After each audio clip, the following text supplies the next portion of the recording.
नमस्कार, बहुत स्वागत है आप सभी का। आप देख रहे हैं खबर असरदार और आपके साथ मैं हूं पूजा सचदेवा और मैं हूं आपके साथ प्रशांत कटारे। तो खबर असरदार में आज बात करेंगे बीजेपी की तरफ से मुस्लिमों को सौगात।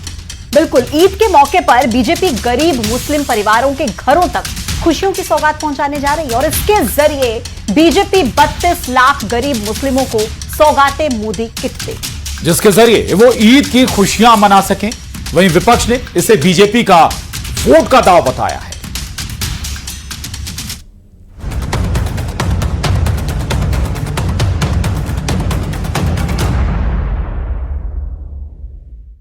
ईद के मौके पर बीजेपी देश भर के गरीब मुसलमानों को बड़ी सौगात देने जा रही है। बीजेपी ने देश भर के 32 लाख गरीब मुसलमानों को ईद के मौके पर सौगाते मोदी किट देने की घोषणा की है। यह अभियान बीजेपी अल्पसंख्यक मोर्चा की तरफ से शुरू किया गया है। मुसलमानों को पीएम का तोहफा, ईद पर सौगाते मोदी। मुस्लिमों पर बीजेपी का बड़ा दाव, ईद के मौके पर सौगाते मोदी अभियान। सौगाते मोदी अभियान की शुरुआत 32 लाख गरीब मुसलमानों को किट, बीजेपी देगी सौगाते मोदी किट। गरीब मुसलमान भी अच्छे से ईद मना सकें, इसलिए बीजेपी उन्हें ईद मनाने के लिए ये किट दे रही है। किसी भी चीज की मुसीबतें नहीं आएगा। आपकी जैसे सोचे, अगर हर एक इंसान के ऐसे हो जाए तो गरीबी खत्म हो जाएगा। जो गरीब है वो तो सोच रहा है कि हम ऐसे आदमी को खड़ा करें जो आगे के लिए हमारा भविष्य बने। तब वो गरीब को सोचेंगे तो हम उनको सोचेंगे। इस अभियान के तहत बीजेपी 32,000 पार्टी पदाधिकारी 32,000 मस्जिदों में संपर्क करेंगे। इस पहल का उद्देश्य गरीब मुस्लिम परिवारों को ईद की खुशियां मनाने में मदद करना है। इस किट में खाने के सामान, कपड़े होंगे, सेवैयां, खजूर, ड्राई फ्रूट्स होंगे। किट में महिलाओं के लिए सूट का कपड़ा होगा। किट में पुरुषों के लिए कुर्ता पैजामा होगा। किट की कीमत करीब 500 से 600 रुपए होगी। एक किट की शक्ल में सौगात पेश कर रहे हैं और ये लक्ष्य बहुत बड़ा है, जिसके लिए हम भारतीय जनता पार्टी और श्री नरेंद्र मोदी जी के शुक्रगुजार हैं। 32 लाख मुसलमानों की खिदमत में भारत के विश्वास वाले प्रधानमंत्री और भारत के दुनिया में सबसे अजीम संगठन भारतीय जनता पार्टी की तरफ से पेश किया जा रहा है। हम भारतीय जनता पार्टी श्री नरेंद्र मोदी जी के हृदय की गहराइयों से शुक्रगुजार हैं और शुक्रगुजार रहेंगे। बीजेपी के सौगाते मोदी अभियान पर विपक्ष ने सवाल उठाए हैं। कांग्रेस और एसपी का कहना है कि बीजेपी का ये दांव सिर्फ मुस्लिम वोट के लिए है। 25 करोड़ मुसलमान देश के अंदर रहते हैं और प्रधानमंत्री जी सही मायनों में अगर सौगात देना चाहते हैं, जो प्रधानमंत्री जी को देनी चाहिए, प्रधानमंत्री जी मुसलमान को सुरक्षा दें, प्रधानमंत्री जी मुसलमान को सम्मान दें, प्रधानमंत्री जी मुसलमान को शिक्षा दें, प्रधानमंत्री जी मुसलमान को रोजगार दें, इस सौगात को प्रधानमंत्री जी देने का काम करेंगे तो हम पहले आदमी होंगे जो उनका स्वागत करने का काम करेंगे। मोदी योजना एक दिखावा है, वोट बैंक की राजनीति, भाजपा का दोहरा चरित्र है और ये योजना इसलिए लेके आई गई है क्योंकि जो मुस्लिम संगठन हैं वो लगातार भारतीय जनता पार्टी के सहयोगी दलों का विरोध कर रहे हैं, उनकी अवतार पार्टियों का बहिष्कार करने का ऐलान कर रहे हैं। सौगाते मोदी किट में गरीब मुसलमानों को ईद का तोहफा है। इसमें वे जरूरी चीजें होंगी जिसका इस्तेमाल कर गरीब मुसलमान अपनी ईद मना सकते हैं। वहीं विपक्ष को इसमें सियासत दिख रही है। न्यूज 18 के लिए ब्यूरो रिपोर्ट।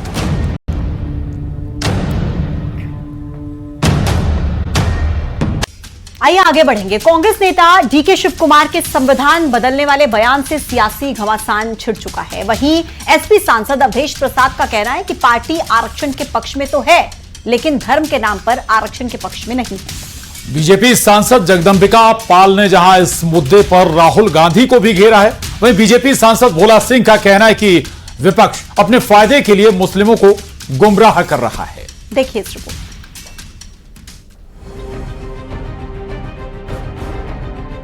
कर्नाटक में मुस्लिमों को आरक्षण के मामले में खूब सियासी बयानबाजी हो रही है। अब समाजवादी पार्टी की ओर से अवधेश प्रसाद का बयान सामने आया है। उन्होंने कहा कि समाजवादी पार्टी आरक्षण के पक्ष में तो है, मगर धर्म के नाम पर आरक्षण के पक्ष में नहीं। इन धर्म के नाम पर आरक्षण उचित नहीं है और आरक्षण इस पर एक बड़ी चर्चा की जरूरत है देश स्तर पर। और ये आरक्षण के लिए इस देश में जातीय जनगणना जरूरी है और तभी आरक्षण का जो हक है, हिस्सा है, मुनासिब ढंग से हो पाएगा। कर्नाटक में मुस्लिमों को आरक्षण मामले पर सियासी विवाद थमता नजर नहीं आ रहा। भाजपा सांसद जगदम्बिका पाल ने इस मुद्दे पर राहुल गांधी को भी घेरा। कांग्रेस के deputy chief minister DK Shivakumar ने कहा कि अगर मुसलमानों को आरक्षण देने की जो 4% है, अगर इसमें संविधान आड़े आएगा तो हम संविधान को बदल देंगे। और इस पे राहुल गांधी की आज तक चुप्पी है। राहुल गांधी उनके खिलाफ कार्रवाई करने के बजाय राहुल गांधी जो संविधान की किताब लिए घूम रहे थे लोकसभा के चुनाव में, वो कहते थे कि भारतीय जनता पार्टी संविधान बदल देगी अगर सत्ता में आएगी, तो आज उन्हें माफी मांगनी चाहिए। बीजेपी सांसद भोला सिंह ने भी विपक्ष पर निशाना साधा है। उन्होंने कहा कि विपक्ष अपने सियासी फायदे के लिए वक्फ बिल पर मुस्लिमों को गुमराह कर रहा। कुछ लोग, कुछ राजनीतिक दल एक विशेष धर्म को, विशेष जाति को राजी करने के लिए, अपना वोट बैंक सुरक्षित रखने के लिए उनके साथ अहित करने का काम कर रहे हैं। इस बिल के पास होने से किसी को नुकसान नहीं होने वाला है, बल्कि सरकार को विकास करने का मौका मिलेगा और उन लोगों को भी फायदा उससे पहुंचेगा। जब विकास होता है किसी क्षेत्र में तो वहाँ के निवासियों को भी फायदा मिलता है, वहाँ के नागरिकों को फायदा मिलता है, उनको रोजगार भी मिलता है। वक्फ बिल पर सियासी संग्राम जारी है। इस बीच कांग्रेस नेता डीके शिव कुमार के संविधान बदलने के बयान पर बीजेपी मुखर है। वहीं कांग्रेस की तरफ से भी सियासी बयानबाजी जारी है। न्यूज़ 18 के लिए ब्यूरो रिपोर्ट। और बात करेंगे एमपी के जबलपुर की, जहां हिंदू संगठन प्रदर्शन कर रहे हैं और प्रदर्शन की वजह है पाटन बाजार के पास बने इबादत गाह पर हिंदू संगठन का दावा।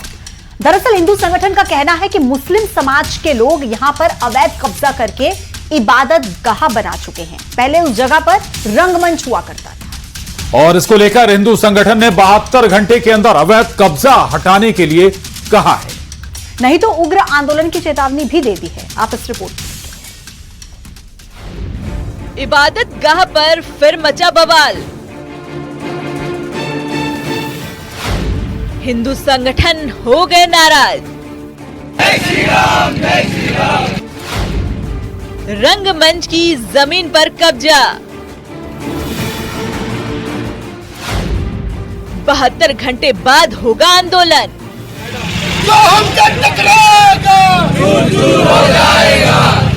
मध्य प्रदेश में एक बार फिर अवैध कब्जे को लेकर मुस्लिम समुदाय के लोगों पर सवाल खड़े होने लगे हैं। जबलपुर में अवैध इबादत गाह के मुद्दे ने फिर शहर के माहौल में गर्माहट ला दी है। पटना थाना क्षेत्र के बाजार में स्थित इबादत गाह पर हिंदू संगठनों ने अपना दावा पेश किया है और 72 घंटों का अल्टीमेटम देते हुए अवैध कब्जा न हटाए जाने पर उग्र आंदोलन की चेतावनी दे दी है।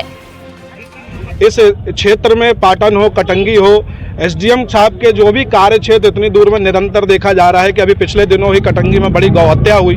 इसके बाद अभी एक मजार अलग कराई गई जो भी पाटन क्षेत्र में थी। पुनः इस प्रकार का विषय बार बार इसी क्षेत्र में आना, ये हमारे लिए विचार का प्रश्न है, संपूर्ण समाज के लिए विचार का प्रश्न है कि जिस प्रकार से लैंड जिहाद बढ़ रहा है और हिंदू समाज वहां से पलायन कर रहा है, शासन प्रशासन मौन अवस्था में सोता है।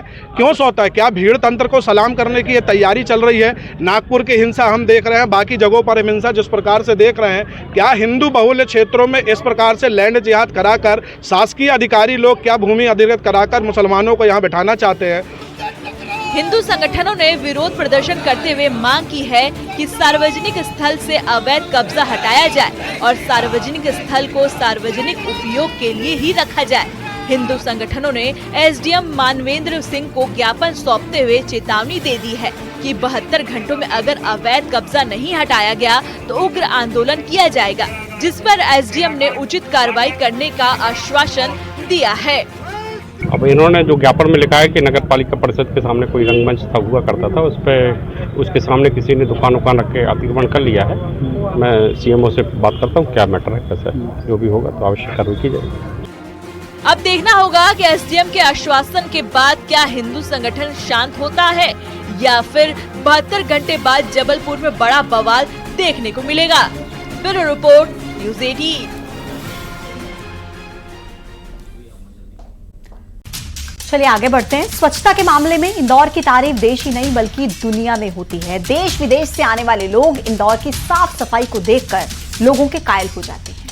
और अब कांग्रेस नेता भी सफाई के लिए इंदौर का उदाहरण दे रहे हैं। कांग्रेस नेता और सांसद कार्ति चिदंबरम ने चेन्नई के अधिकारियों से इंदौर से स्वच्छता के गुण सीखने की सलाह दी। आखिर कार्ति चिदंबरम ने चेन्नई के अधिकारियों को यह सलाह क्यों दी है, वो आप इस रिपोर्ट में देखिए।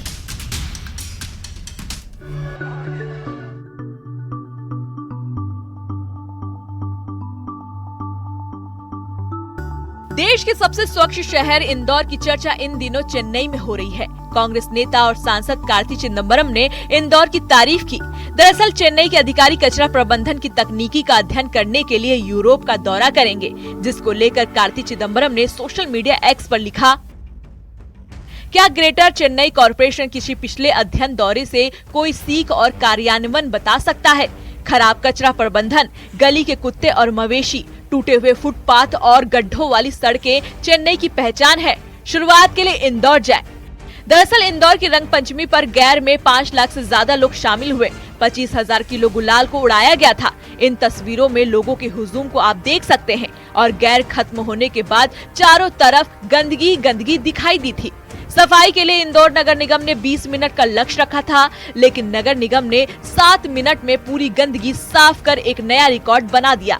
इंदौर नगर निगम की टीम ने सफाई के दौरान 8 से 10 टन कचरा इकट्ठा किए। यही वजह है जो कार्ति चिदंबरम ने तमिलनाडु सरकार को इंदौर से सफाई व्यवस्था सीखने की सलाह दी है। निश्चित तौर पे इंदौर 7 बार स्वच्छता में नंबर 1 आया, तो पूरा देश आज इंदौर से सीख रहा है। तो कांग्रेस भले दबी जुबान से सच्चाई को बोलती है, लेकिन स्वीकारती तो है कि भाजपा की सरकार में स्वच्छता को लेकर काम हुआ है। मध्य प्रदेश भी देश में अव्वल राज्यों में आया है। इंदौर भी स्वच्छता में 7 बार आया। देश का गौरव, इंदौर का गौरव देश भर में बढ़ा है। और यदि कांग्रेस के लोग तारीफ कर रहे हैं तो सच्चाई को समझना चाहिए। क्योंकि जिस जिले को, जिस शहर को सर्टिफाई कर देगी सरकार के वहाँ पर सफाई के लिए, उसकी तारीफ होगी। हम भी तारीफ करते हैं कि इंदौर के नागरिकों ने एक अच्छी मिसाल कायम की। तो कार्ति चिदंबरम अगर उसको अच्छा मान के और अपने शहर को ठीक करना चाहते हैं तो ये स्वागत योग्य है। मध्य प्रदेश में ही बल्कि जो है, अकेला इंदौर क्यों, बाकी शहरों को भी इंदौर से प्रेरणा लेकर ये काम करना चाहिए। इंदौर देश में लगातार स्वच्छता की रैंकिंग में पहले पायदान पर बना हुआ है। इंदौर की सफाई व्यवस्था की तारीफ देश और दुनिया में होती है। Bureau report, news 18। और अब बात छत्तीसगढ़ की, जहां सुरक्षा बलों ने एक बार फिर नक्सलियों के खिलाफ बड़ी कार्रवाई की है। दंतेवाड़ा में सुरक्षा बलों ने मुठभेड़ में 3 नक्सलियों को ढेर कर दिया। एनकाउंटर वाली जगह पर ही नक्सलियों का पत्र मिला, जो ये बता रहा है कि अमित शाह के अल्टीमेटम से नक्सली कितने ज्यादा दहशत में। रिपोर्ट देखिए।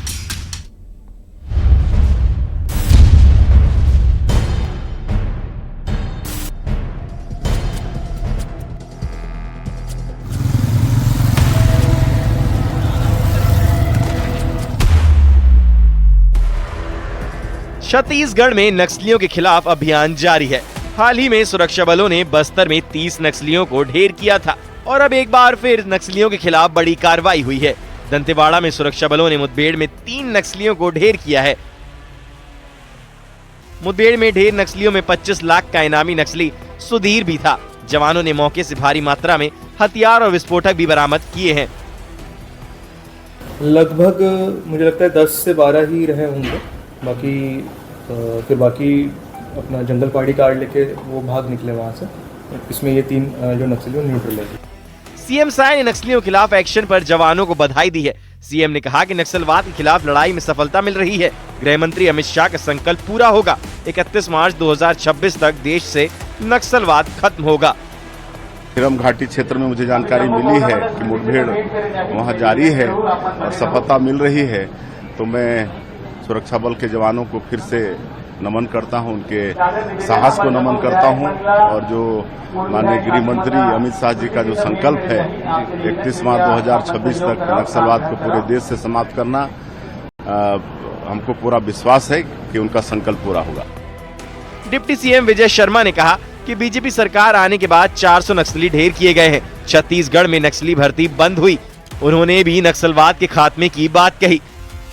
मार्च 2026 तक सशस्त्र नक्सलिज्म समाप्त होना है, ऐसा है। तो बीजापुर और दंतेवाड़ा के बॉर्डर एरिया में आज सुबह से भी फिर से मुठभेड़ जारी है और 3 नक्सलियों के 100 अब तक बरामद किए जा चुके हैं। बहुत सारा बारूद, असला भी बरामद किया हुआ है। लगभग 400 नक्सली, इस सरकार के आने के बाद लगभग 400 नक्सली मारे गए। बस्तर में जवानों ने मुठभेड़ में जनवरी से अब तक 100 नक्सलियों को मार गिराया है। गृह मंत्री अमित शाह की डेडलाइन से नक्सलियों में दहशत है। दंतेवाड़ा बीजापुर एनकाउंटर वाली जगह पर नक्सलियों का पत्र मिला है। ये पत्र गोंडी में लिखा हुआ है, जिसमें फोर्स के बढ़ते दबदबे और संगठन में दहशत का जिक्र है। साथ ही सरकार की खींची गई डेडलाइन का जिक्र किया गया है। नक्सली लीडर मोटू ने महिला नक्सली कमांडर मनकी के नाम पत्र लिखा है। Bureau report, news 18।